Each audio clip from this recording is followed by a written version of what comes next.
farmer, friend, singer-songwriter, Lyal Strickland. And that's farmer, friend, and jack of all trades, Chris Horn. And we're those Tastebud guys.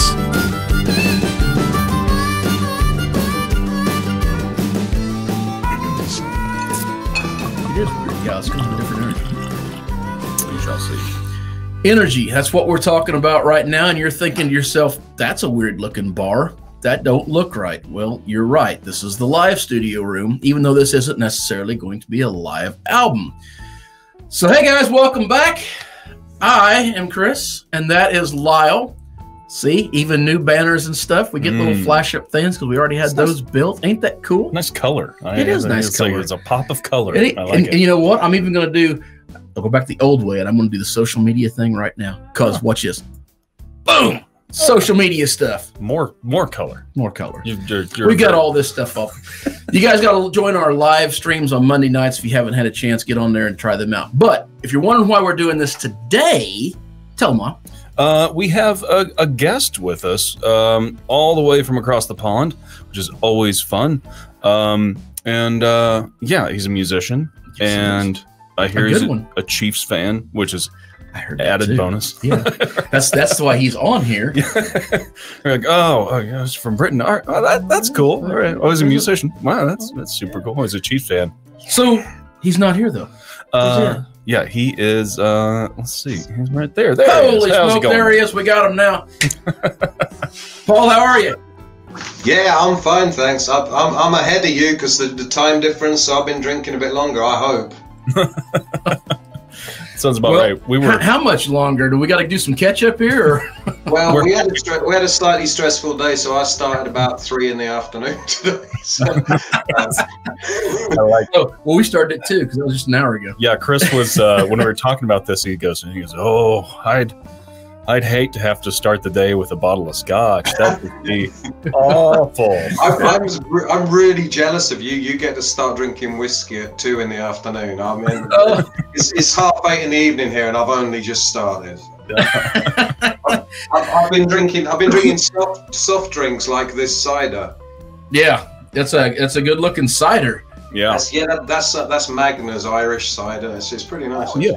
Yeah, that's we've had the only one we had over was Boddington's is what we did here recently. Yeah, I saw that. I watched that one actually. Yeah. Yeah, it was all right. It's not really my thing because it's so nitroed. I like bigger. We just beers. did Iron Maiden's lager. We had that. The sake infused or sake yeast one. Yeah, that sounds pretty tasty. Yeah, I actually kind of like it. So.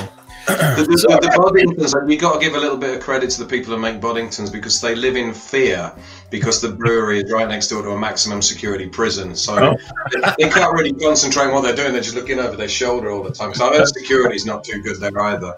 Oh man, that makes sense. It's hilarious. Yeah. So all right. We both picked up a bottle of Scotch that apparently is fairly well distributed. If you can get it here in the Ozarks and the hills, and you can get it over there, I'd say it's pretty much. It's got a good distribution everywhere. Yeah.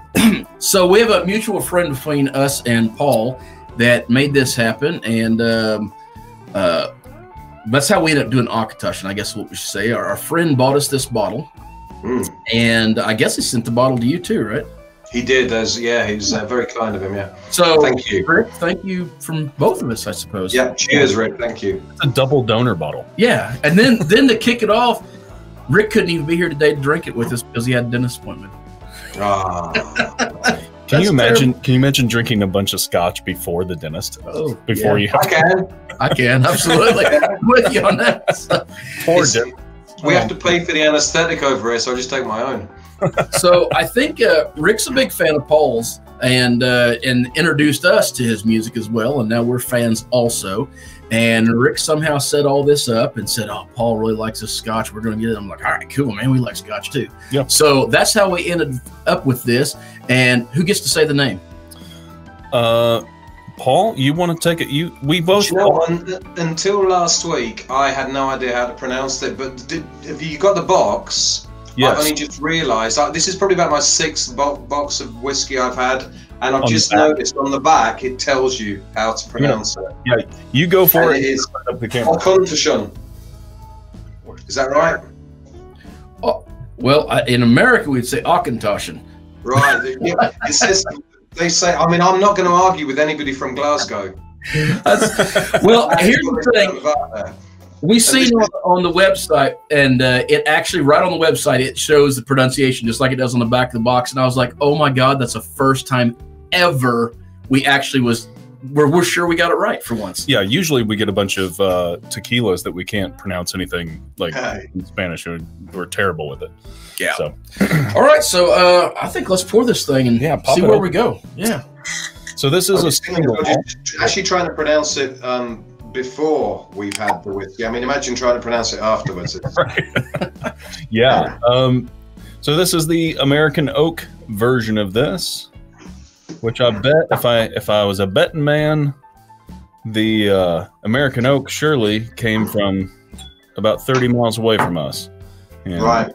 Lebanon, Missouri. I think it's a good chance you're right. They make most of the world's whiskey barrels. Although I think they do. Only like 3 places that's major distributors, right? Yeah, they do have a factory, I think, in Kentucky, but it's still owned by the folks here. We do get quite a lot of Kentucky straight bourbon over here in the shops. You know, that's quite widely distributed as well. Yeah. But I think one thing I've always, I mean, my whiskey drinking life started like most young English hooligans, just drinking Jack Daniels and Coke, and then of course you put a little less Coke, and then eventually you don't have any, and then I just went on from myself. I've always enjoyed. I started out drinking American whiskies, and then I went on to Scotch. But I like the smooth stuff, and I love Irish whiskies. I really like. I haven't tasted an Irish whiskey I don't like. Yeah, I think you get the flavors of the Scotch, but the smoothness of the American whiskies. It's almost like the geographical position of Ireland. You're getting a blend of the two either side, and it works really well. Yeah. When I saw this in the shop, that's what drew me to it, was the American oak casks, because I knew that it would add that smoothness. Lyal, tell your Irish whiskey story, and let's see if there's any truth to it at all. Which Irish whiskey story? About how it became Irish whiskey. Oh, yeah. Okay, so Wikipedia has it, or some other website that is not fact-checked by anybody. So that Irish whiskey came about because I'm going to try to remember this, because the taxes on malted barley, you had to have, it was taxed on anything over 50%. I don't remember. It's something like that. So Irish whiskey is 51% unmalted barley to avoid the taxes. That's what I heard. Basically, it was a giant finger to England. We were just wondering if you've ever heard that or not. It's I've heard stories along that lines. I don't know if it was actually Irish whiskey, but there's this. I've married into an Irish family. My wife, her family are from County Cork, and I've been over there a few times. And one thing that they have over there, they have their own moonshine, and it's called poutine, and it's made from potatoes, I believe. Yeah.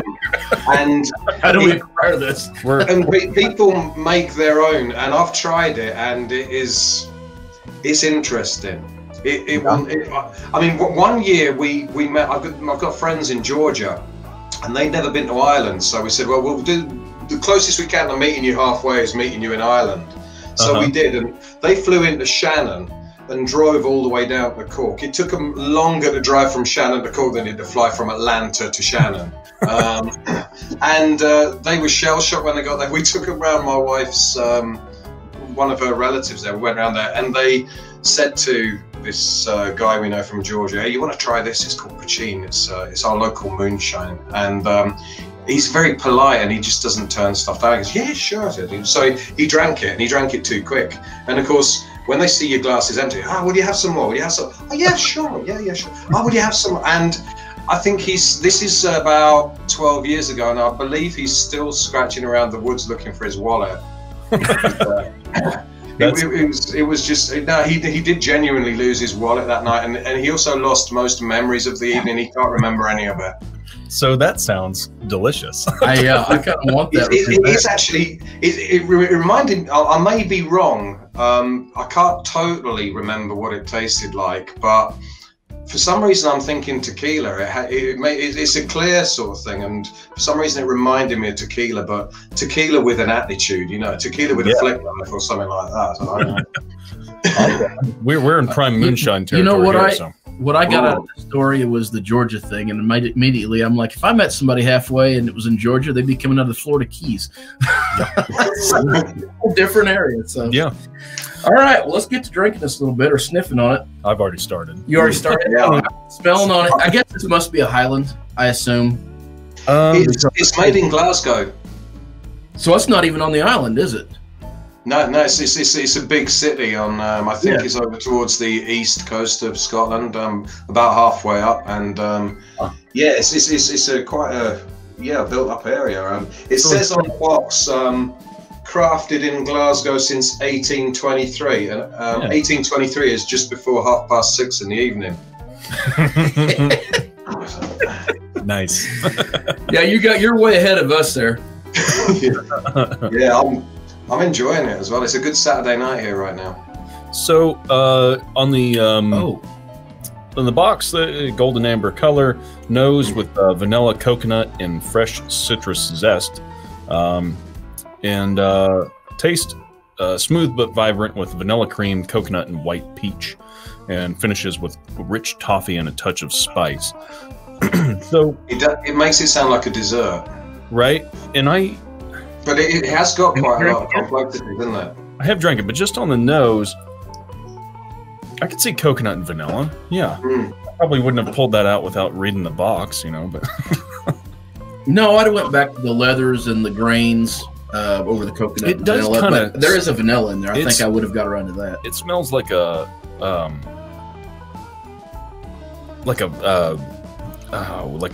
unworked leather. Just a raw What did we leather. do a few nights ago that it was so banana? Deer hide. The banana was not the Bunnahabhain. Yeah, I keep wanting to say Bunnahabhain. It wasn't. That ain't right. It's the one Jared brought. Starts with an O. Odin or Odin. Odon. Ockmore. Sure. No, maybe. I don't know. We're not sure what I we can't did remember. You might have been drinking. Anyway. Yeah, so this one, it distinctly lacks that type of fruits, what I was getting at. Mm-hmm. I'm definitely get the vanilla. I'm definitely get that. My nose isn't that great at the moment because in March I'm pretty sure I had the virus. And my sense of smell is still quite badly distorted. So to me, I'm getting oak trees and gasoline. The kids over here call it the Rona, or at least my kids do. So I don't know. Yeah, my kids do as well. They chase each other around the school playground saying, "Hey, you got the Rona." All these new fun games, kids. Yeah.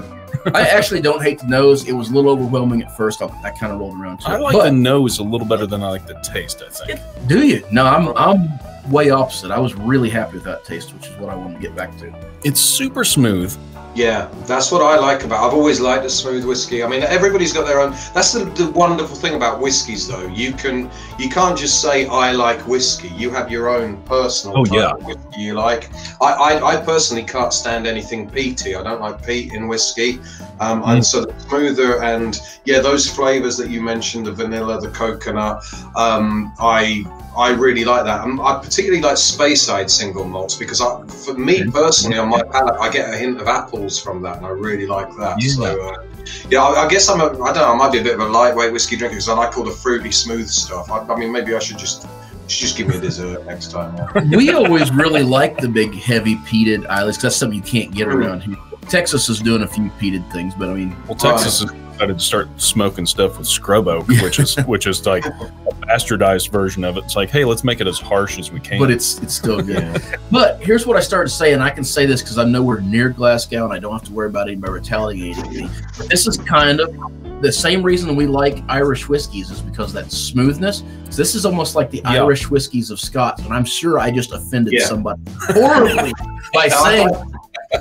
But since I can understand that comparison, definitely, But I don't think you're the absolute best way possible. I really, genuinely like this, so I probably like it better than you do because I know you're not as big a fan of the. Well, here's not generally. Generally, I do like a big smoke, and I like big character. But the vanilla in this is so strong.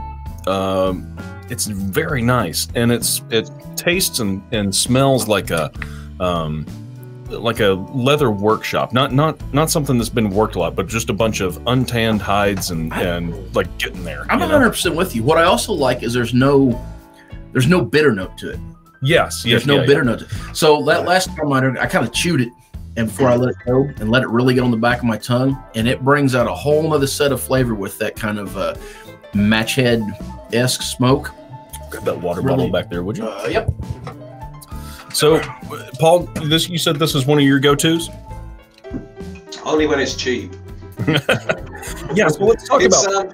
It's just one I spot. Yeah, it's not one. I mean, it's not right at the top of my favourites list. I mean, if we're talking favourites, like I say, I do like nice Speyside single malts. I love the Glenmorangie single malt. That's probably right up there for me.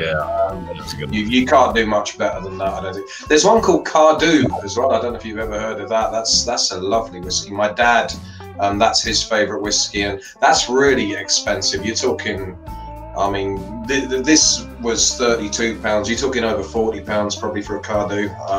That's a heavy bottle of whiskey. Yeah, but it's for a special occasion. It's well worth it. We bust that out for the special occasions. So, ours is like maybe 2 pounds. That's all it weighs. Are we talking price or weight now? Oh, I thought it was the weight. You have a price, huh? So online, this stuff is all across the board. Anywhere in the States, dollar-wise, it's from about $30 all the way up to $70. Yeah, actually, I think the bottle for like 80. But yeah, I usually drop the little cheapest one, the really highest ones, and kind of find an average because they're closer to normal. I think we're probably around $40-50 in the States for this. With a waterback, those peach notes do come out a little bit. I was going to say the sweet and the fruit really. And I've actually found this personally, that with the lighter scotches, the Highland scotches, especially, a nice waterback on it just opens them up and makes so much better. Where actually with the Islay stuff and the big smoke scotches, it's fine, but when you water back those, the big floral notes come out a lot of times for me. But yeah, pretty good.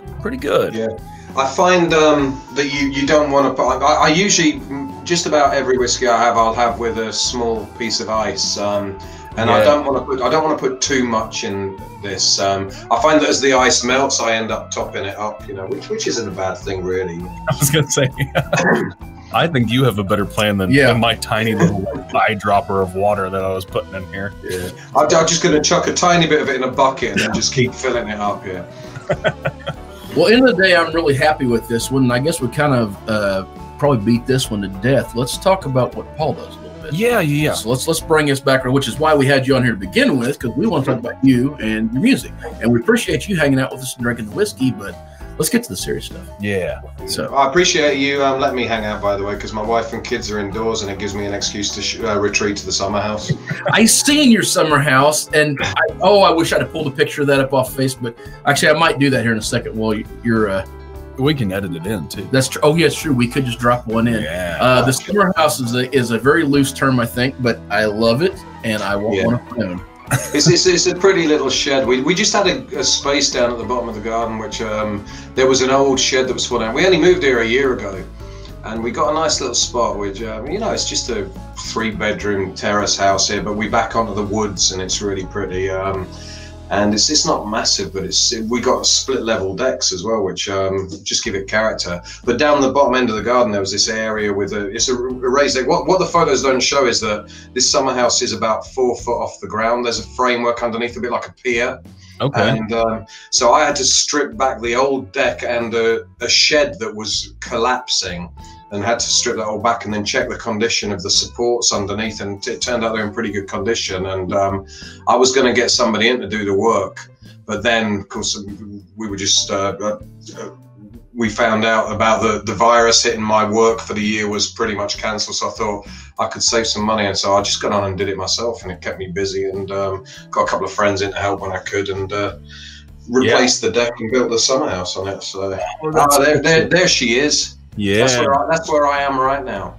That's why I love the misnomer of the summer home. You've immediately conjured around here. Summer home is this huge, like sitting on the lake house. Yeah. I'd seen this earlier, and I was like, Oh, I love it. Okay, in America it's a shed, all right? Do you remember what I said? John Lennon once described America as like Britain with buttons. You know, this is luxury to us, all right? So stop showing off and rubbing it in, all right, guys? I love it. We'll catch you up in about 30 years, okay? Oh, man. Yeah. So I've got electricity here, but to power this at the moment, you know, I've got the lighting on. What you can't see is just out in the garden, one of my kids is riding a bicycle. Well, so he's got to keep it going. If he slows down, the lights fade.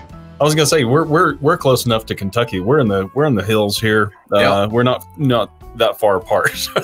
So all right. I want to get to music a little bit, but yeah, sure. I want a very quick explanation of why you're a Chiefs fan. Like, yeah, I wanted to get that. Well, you want a quick explanation of a story that goes back every time I hear somebody over there that likes a team, it's always the Chiefs. I don't think I've ever heard of anybody liking another team. Is it because they're the best team? No, it's because I have a lot of friends around Kansas City. Now, a lot of them I've never met. Rick I've never met, but I've known him for over 20 years just through our interaction. The link is the Rainmakers, the Kansas City band, the Rainmakers, who have been my favorite band since 1986 and have been a huge inspiration on my life and my music. These days I play music for a living. I'm a full-time singer-guitarist. Yeah, I heard the Rainmakers on BBC Radio 1 in 1986 when they had a top 20 hit over here with Let My People Go Go. And I remember I was 14, and during the school holidays, every now and then my mum would get me up early and say, Paul, I'm sick of the sight of you. Will you go out to work with your dad today? And so this was one of those days. At that point, he was a field service engineer for Philips. He was like fixing dishwashers and things like that. And he had a van, and he'd go off and he'd drive around for 8 hours, stopping off places. And I'd just go out in the van with him. We'd take the dog with us, and I'd get out and walk the dog. But one day I was out with him and it was raining, so I couldn't get out the van and walk the dog. So me and the dog just sat there listening to the radio, and that song came on.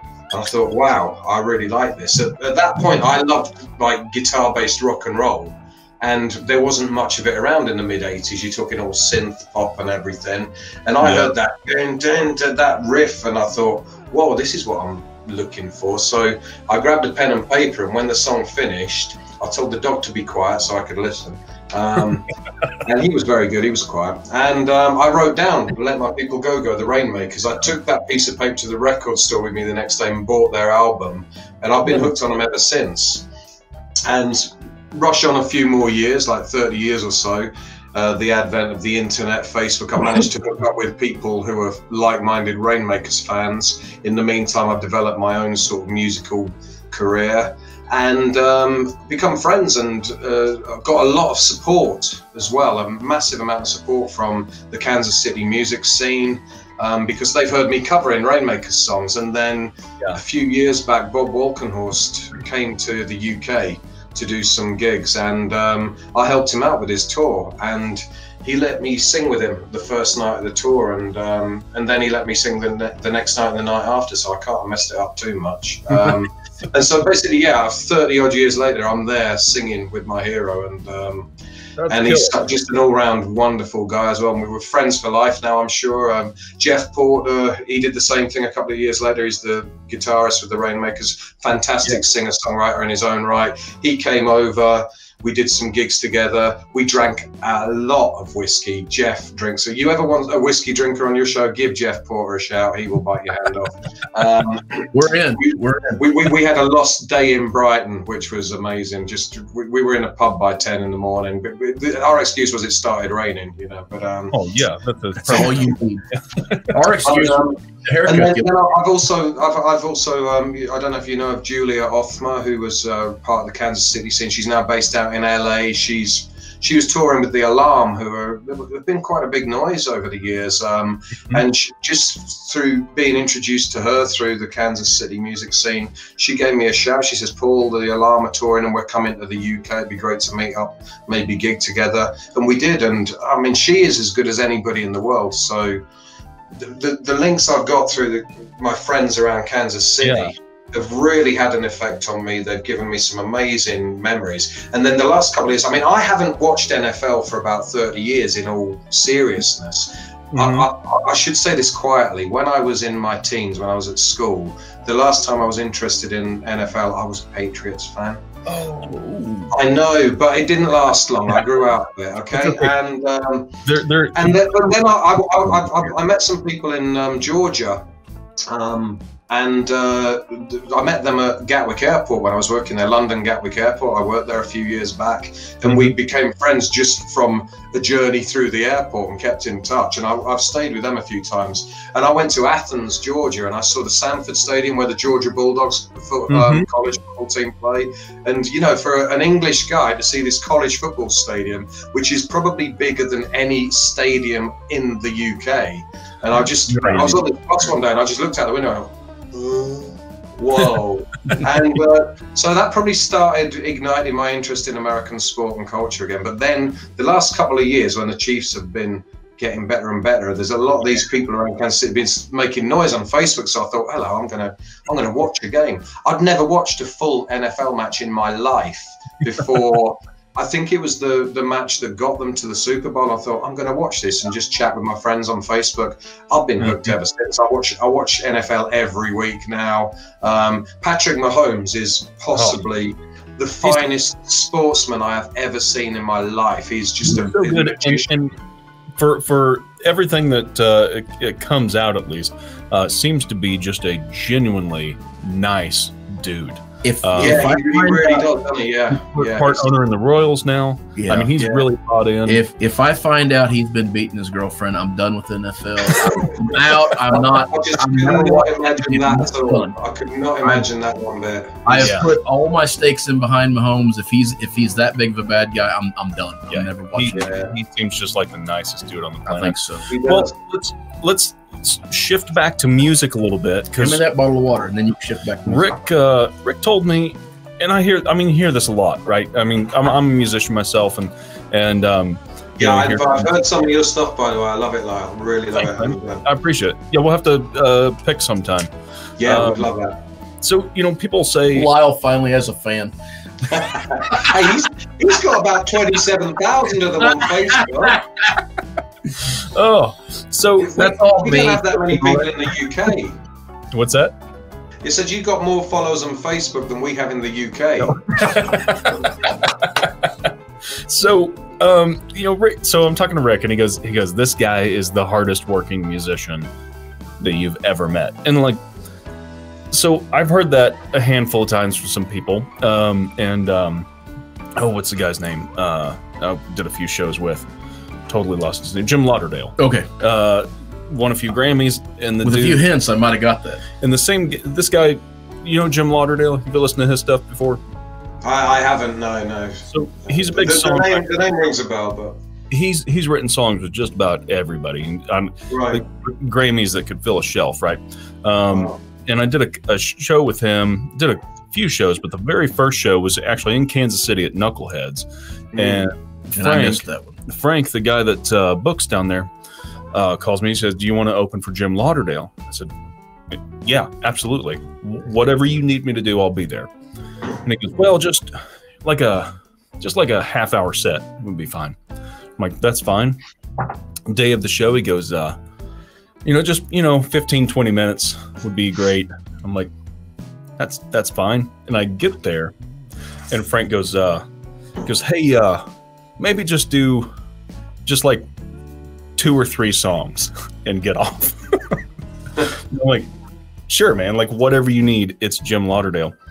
And Jim walks in and Frank goes, "Jim, I want you to meet Lyal. I'm sorry I didn't tell you. Lyal's going to open the show, but he's just going to do 1 song and get off." And Jim at the time, who I thought was being super gracious, and he was gracious. He goes, "Oh, just take a 45-minute set, man. Just play." And I was like, "That's killer," What I didn't know is that then after I got done and he started, he played 3.5 hours without a single break, and then sold some merch and talked to some fans and went next door and played for another 2.5 hours with the band next door. Wow. And he plays a ton of shows a year. I mean, he plays. I think he plays at the time. He was playing 200 some odd dates plus a year. But here's what I'm getting at. He's kind of known as like one of those guys that the hardest working musician, right? Yeah. Tell me, before the coronavirus like wiped out all of our calendars, how many shows did you say you were doing a month? About 45 to 50. That's insane. Yeah, we're talking between 500 and 600 a year. So wait. Just to make it clear, in the UK, you still only have 30 to 31 days in a month, right? Yeah. You don't measure those in pounds. Every now and then 28. Yeah, you don't measure those in pounds, right? No. We do the time in dollars. Okay. Yes, sir. That was the right answer. Yeah. No, the thing is, though, I mean, I don't play at a particularly high level. I play solidly. I try to do the best job I can. I'm obviously doing something right because a lot of people book me. But I play during the week. My background, 10, 15 years ago, I was a support worker. I worked with adults with learning disabilities. There's a long story there. I have Tourette's syndrome and OCD, and I was medically retired from a job I was doing. I had to totally start again, do something different. And I always had music as my main hobby, and I was able to combine the two. And so I started playing music, and I started playing care homes, I started playing respite centres, I started playing residential homes for people with disabilities. And before long, I was probably the busiest unknown musician in the area because I was working full-time as a musician, but never out in public. I was just playing all private gigs. And then I started playing showcases in local pubs, and the pubs got to know me, and I started, because I was playing regularly, the quality of my set was improving, the variety of it. I do play mostly covers when I play for a living because that's what people book me to do, but I write and record my own music as well, and in recent years I've played my own stuff a lot more.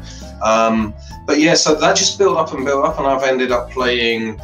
So I've kept the care homes, the people with disabilities, as my sort of my foundation that I build everything else on. That has been my safe foundation to pay the bills and to feed the kids, that sort of thing. But I've ended up playing the pub circuit, clubs, a few festivals. I played political rallies. I played a fundraiser for a large political party in London. Rick will tell you one of the reasons he likes me is because I once played to Alan Rickman, and he's a huge fan of his. So it just basically snowballed. It went from there. But what I have to play, the level I play at, I have to play that number of gigs just to make an okay living. It's not a boast. When I tell people I play 45 to 50 gigs a month, I'm not saying I'm great. I'm saying something like, well, if I was better, I could do less and charge more.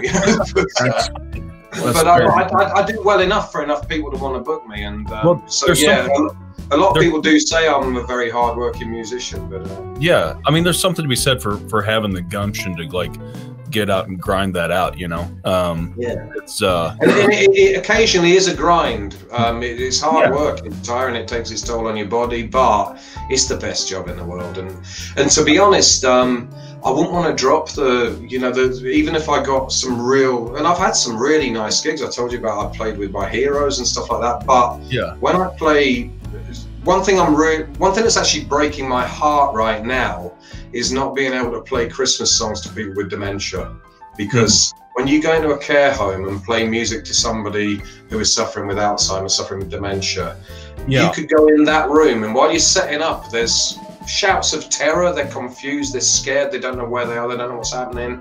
As soon as you start playing something they recognize, their face changes, it softens, you get a smile, you get them singing along, you take them somewhere they're safe and comfortable. And Christmas songs, I find, are the most powerful ones for bringing back memories that make people just give them that, just an hour of respite from the horror that is that condition. So that's one thing I'm really struggling with right now, is not doing that run. It's a long, tiring and punishing run, but it's the best one of the year, and I love it, and I'm really missing it. I've been doing a few online gigs, but just that face-to-face contact, that interaction is what I really miss. I love interacting with an audience. Yeah. That would be a tough thing with doing all the live stuff that we have to do right now. So Yeah. Speaking of music, do you have anything else before we maybe beg him for a song? I'm too drunk to play now. All right, guys, thanks. Nah, just all the normal stuff. If you guys get a chance, of course, like and subscribe and follow us on all the social media stuff that we normally do. Of course, we would love it if you'd visit us over on Patreon. Yes. And help us out there. And if you do that, then you'll get your own name on your very own bottle of, twice double clicked, get your name in your own very own bottle of fake whiskey, we'll call that e-whiskey. I like e-whiskey. Yeah, that sounds good. And you can have your name on that bottle as well. And then, of course, we absolutely, please go check out Paul Stanworth on his Facebook. I'm going to put the banner across there again because where's it at? Let's see. Be sure to follow Paul and check out all of his live streams. I believe you said you have one coming up this coming week, which if I will probably get this right out. I think so. Yeah. When you say coming, you really mean next weekend, right? Yeah, a week today, Saturday the 12th. I was meant to be playing a pub in Horsham where I live, and they couldn't open the pub up because of the restrictions after we came out of lockdown. So I thought, well, let's put it on anyway. They're going to share it on the pub page. I'll put the tip jar link up if anyone wants to chuck some money in, they can, but they don't have to. I'm going to do it anyway. So there you go. Well, we'll if you put that link up on your Facebook page, we're going to share it off ours as well. Yeah. And if you guys are out there, please go check him out. Please follow him if you can. And then, what else? Want to make sure? Well, we're probably gonna try to get back with Paul again, right? I was gonna say, I hope we're gonna you'll come back on sometime and hang with us and have a drink. That'd be great. Yeah, I've got a lot of time on my hands, and there's nothing on the telly. Yeah. Monday nights, which I'll tell Paul as well. We also have started our Facebook Live, or not Facebook Live. I guess it is Facebook, but it's just a live stream. You want to start drinking in the middle of the night? Yeah, I guess for him that would be what about 3 o'clock in the morning? That sets me up nicely for the school run. But other than that, yeah, I mean, all the normal stuff you guys would have us do. But please, we're promoting Paul this time because he's a really good guy, and as you can tell, he does a lot of stuff for his community. And whether his community happens to be here or not, it's still a world community, and we want all you guys to be part of that. So, absolutely, good things. Paul, can we beg you for a song? Yeah, go on, start begging. All right, please play us a song. Please, we'll give you time to drink some more whiskey. I've got a guitar down here with me. I don't know if it's in tune, and I haven't got my tuner with me, and I've been drinking whiskey. But that's so it's like it's from the Ozarks. With the wonders of the internet. Move around a tiny bit. Hang on. Oh man, I'll tell you. I'm going to play you a song that I wrote. Wait, excuse me. There we go. God, this is really, all right. You've got something going over there, having space. Now I'm jealous. We're going to take us out, and we're going to bring you up and let you play. What's the title of the song? The song I'm going to play is I Am Sky, and I was ordered to write this by Bob Walkenhorst's wife.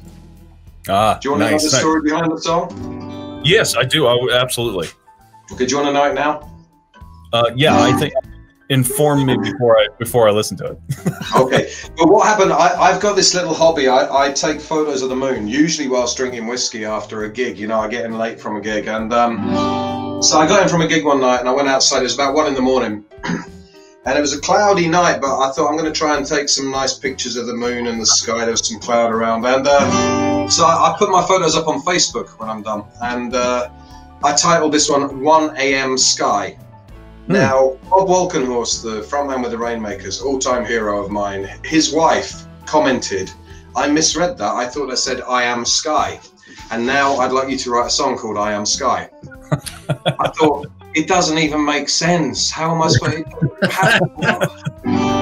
But anyway, cut a long story short, I did come up with a song called I Am Sky, and that's the song I'm going to play. Awesome. All right, man. Let's hear it. For it.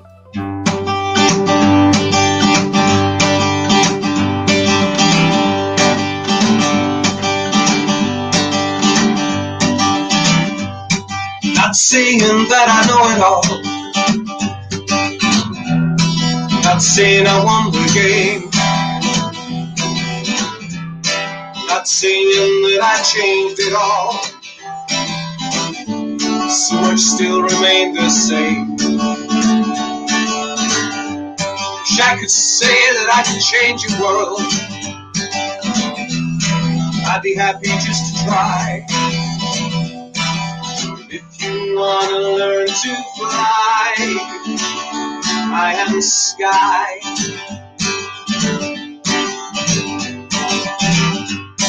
Never knew how to please my boss. I never wanted to lie. I never thought that I could get too far. Some days I didn't even try. But I think that if you ask me now, I could set my targets high. If you wanna learn to fly, I am the sky. Though the road is long, destination unknown, load is lighter if you're not alone. We've already had some knocks, enjoyed a lot of highs. Trust in me, you'll see I am the sky.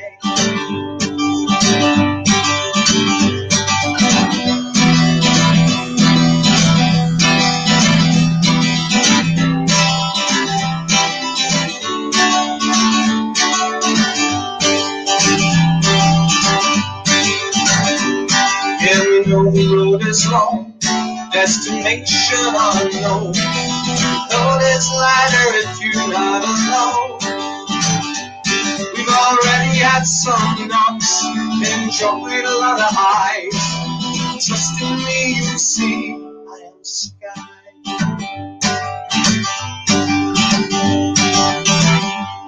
Never promise things I can't provide. I won't kid you, I've got it made. I may never be a wealthy man, but I won't live a masquerade. What you see is what you get with me, and I'll work hard so we get by. So if you still want to fly, I am the sky. I am the sky. I am the sky. Fly on me. I am the sky. Awesome. Oh man, dude.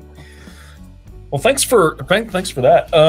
Thank you for asking. I appreciate the fact. I always appreciate when people want to hear my stuff. I really do. I still, because I play a lot of covers, and you know, I'm starting to embrace my own songs a little. So thank you for listening. Do more of it, man. I'm a firm believer that, you know, I love cover tunes, especially if you can throw your own you know, bent on it. But you know, everyone's got something to say. And yeah, I just love hearing people's take on stuff. I wouldn't mind hearing more. And what I'm going to suggest right now is we normally review for about 9 to 13 minutes. We're currently at 46. Yeah. So what I'm thinking is we'll close this out. Yeah. And then Paul, if you got time and you want to hang out and do a couple more, we would love to hear them, and maybe we'll do that. And if we do that, we'll stick that up on Patreon or something like that, or as a bonus episode or something. That sounds good. And then we'll get everybody that just wants to see the regular episodes out of here. And all right. go on. Do you want to try to do the ending with us? Do you trust me? My glasses. Hang on, I've got my soft drink here. Let me just. There's my cider. That's my soft drink. Do you know? Actually, can I just tell you a little known fact? My 9-year-old son told me that, because he was told at school in geography to study a country. He chose Russia. He came home from school one day, said, "Dad, did you know that until 10 years ago, anything under 5% volume in Russia was regarded as a soft drink?" I said, "Cheers." See, we was talking about places we'd most like to visit, and everybody's like, "Oh, Belize," and then I was like, "I'd like to go to Russia."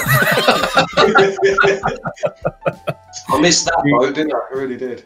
Okay, so here's the kicker with the ending. I always mess it up. And I always laugh about it. We'll say a couple things. We'll point to you. You say whatever you want to say, and we'll move on from that. So, ready? Ready. Until next time. Whether it be the Auchentoshan that you're drinking, the food you're eating. In my defense, I was very, very drunk. Perfect. The British guy that you're having a drink with. The clothes you're wearing. Grab a buddy. Wait, actually, I think I said it. You're not British, right? Is that right? Yeah, I'm English, which is British. Yeah. That's still the same thing. All right. Yeah. So I could have messed that up, and I didn't even know. He's trying to mess me up, but I'm a European earthling as well. Oh, okay. There you go. Until next time, grab a buddy and try something new. I'll cheers you. I'll cheers you. Yeah. Cheers. Hang out with us. See you, man. See you guys. Thank you so much.